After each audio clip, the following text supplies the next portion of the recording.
On Daf 80 of Yevamot, we get this very strange statement that the prophet's word can be used to override the Torah. That a prophet can come along and say, I know the Torah says to do A, but now we have to do B. And we're supposed to listen. One of the times that we see that the prophet kind of acting against Torah law is when Elijah the prophet, brings this offering on Mount Carmel, even though there's a temple at the same time, and the temple is supposed to be the only place for these offerings. And they say, it's like, okay, well, he wanted to stand up to the priest of the Baal.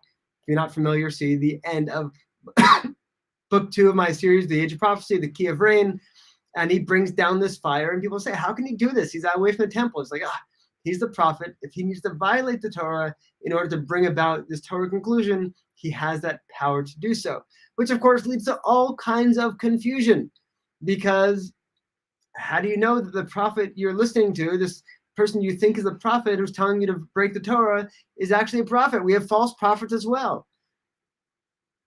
So you got a guy who appears to be a prophet saying to do things antithetical to the Torah. Seems easier to be saying, no, we should just do what the Torah says, and anybody who says to violate it must be a false prophet.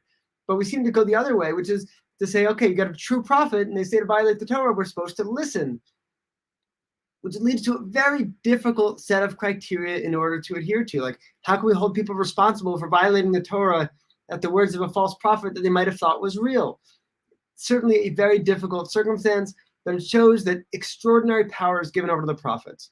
And there are times we need to do things that might be antithetical to the Torah itself. We saw this about like 10, 20 daf ago when we had the case of the Gibeonites who wanted to kill the descendants of King Shaul because he had taken away their livelihood.